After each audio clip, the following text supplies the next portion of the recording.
Capítulo 1. Dos mundos. Comienzo mi historia con un suceso de la época en que yo tenía 10 años y asistía al colegio latino de nuestra pequeña ciudad. Muchas cosas de aquel tiempo exhalan aún para mí su aroma e irradian en mí una suave melancolía y gratos escalofríos medrosos. Calles oscuras y claras, casas y torres, campanadas de reloj y rostros humanos, habitaciones llenas de comodidad y de cálido bienestar, habitaciones colmadas de misterio y de hondo miedo a los fantasmas. Huele a cálida intimidad, a conejos y a criadas, a remedios caseros y a fruta seca. Dos mundos fluían allí confundidos. El día y la noche venían de dos polos diferentes. Uno de tales mundos se reducía a la casa paterna, y ni siquiera la abarcaba toda, sino que en realidad sólo comprendía a mis padres. Este mundo me era bien conocido en su mayor parte. Se llamaba madre y padre, se llamaba amor y severidad, ejemplo y escuela. Sus atributos eran un suave resplandor, claridad y limpieza. Las palabras cariñosas, las manos lavadas, los vestidos limpios y las buenas costumbres tenían en él su centro. En él se cantaba el coral matutino y se festejaba la Nochebuena.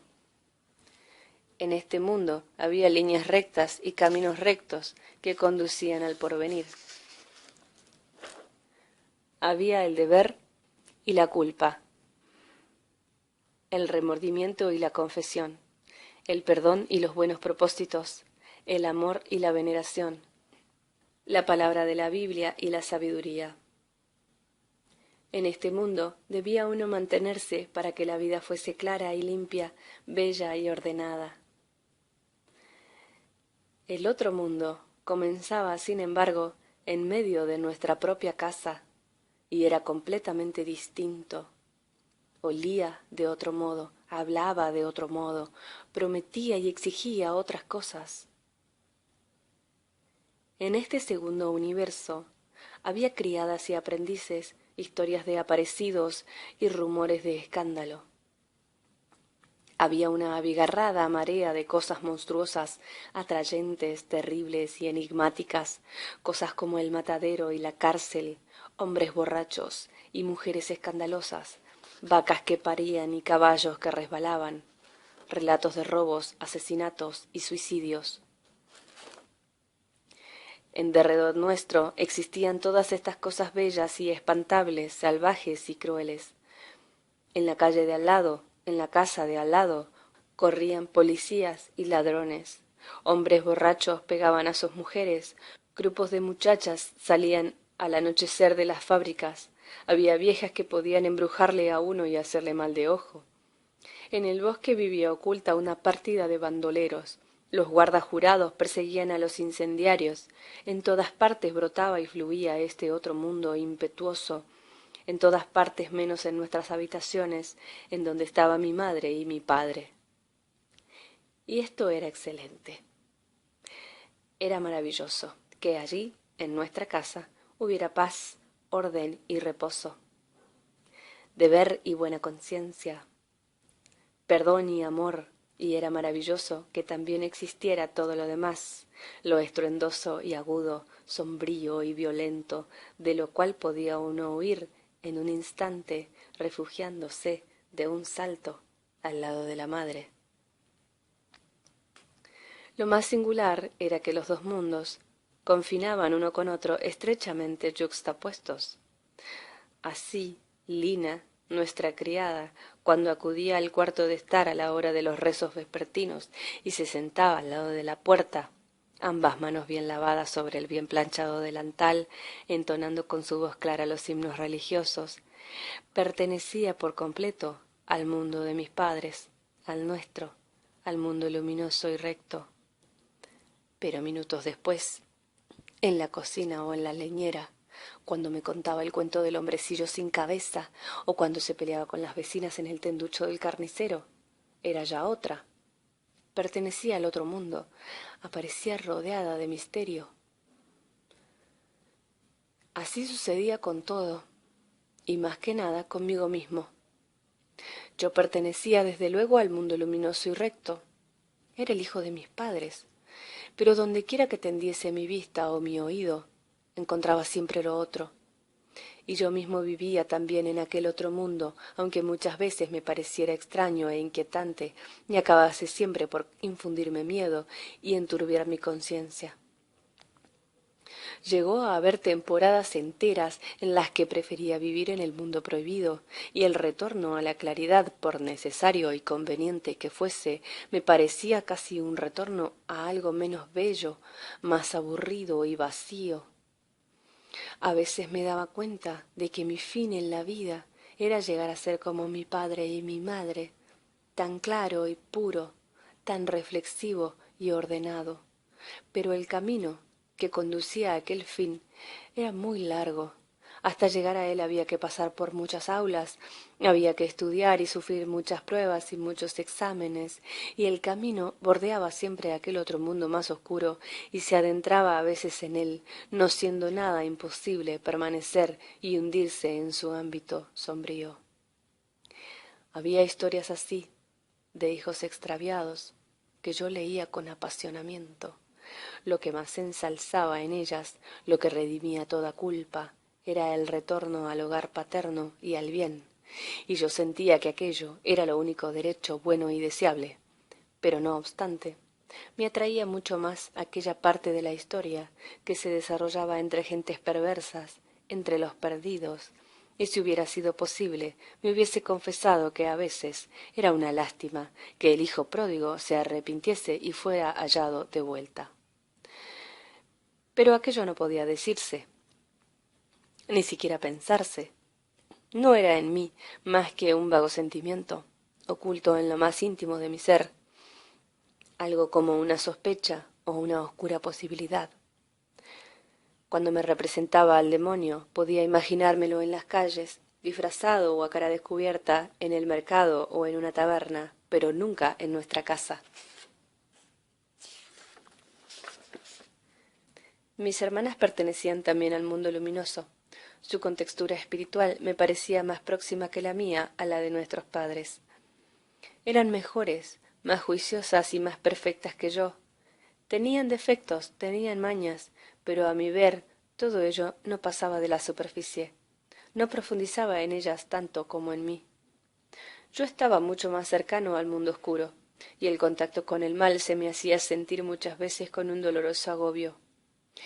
Para con las hermanas debían tenerse iguales miramientos y respetos que para con los padres, y cuando se había reñido con ellas sentía uno después, en su propia conciencia, ser el culpable, el que había promovido la discordia, el que debía pedir perdón, pues en las hermanas se ofendía a los padres, ofendía uno al bien y a la autoridad espiritual.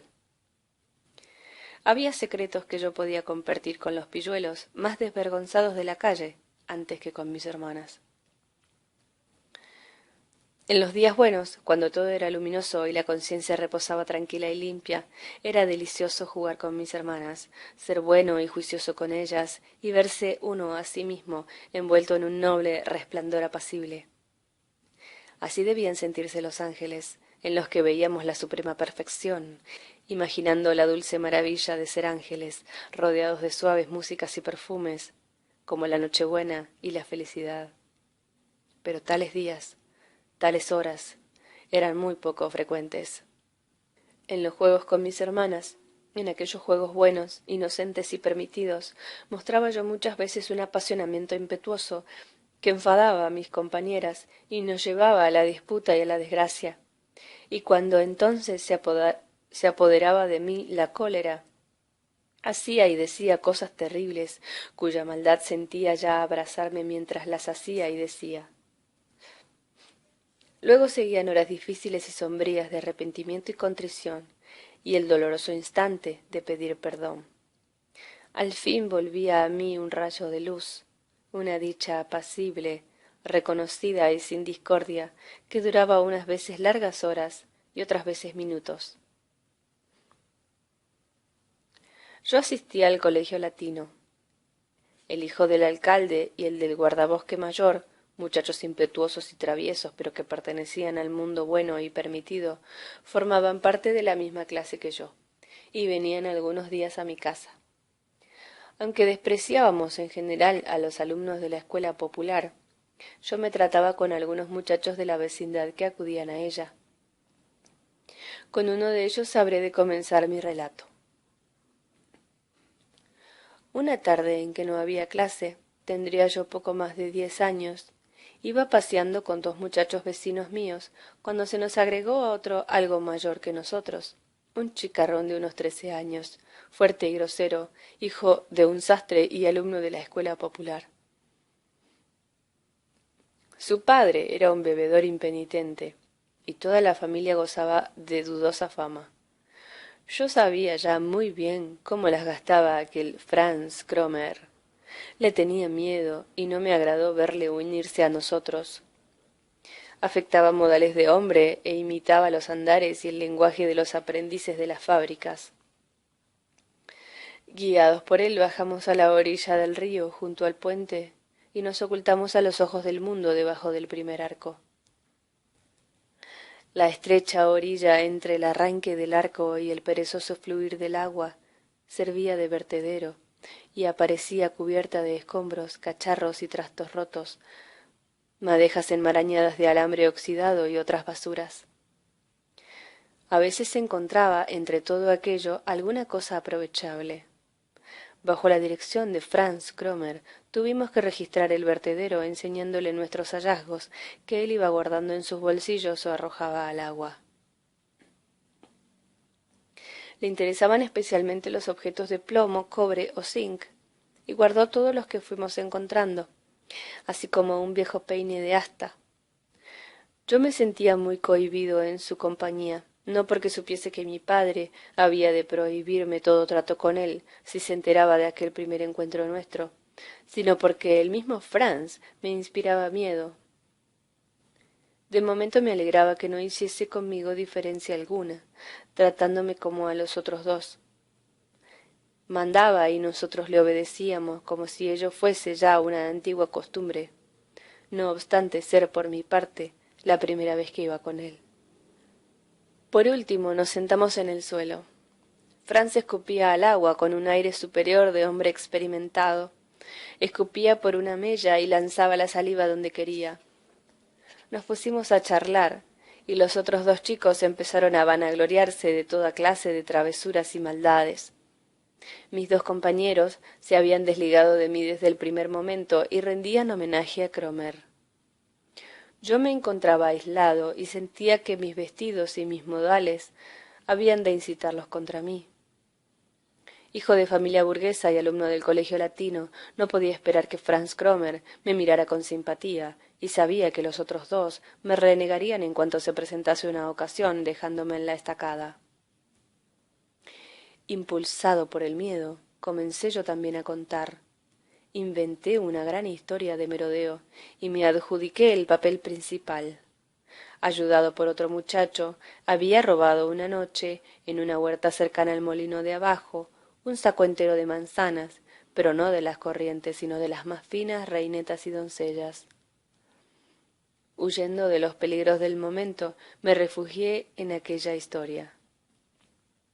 Poseía cierta facilidad para inventar y relatar, y el deseo de prolongar lo más posible mi relato para no volverme a ver en la temida situación anterior, empeorada quizá, me llevó a desplegar todo mi arte.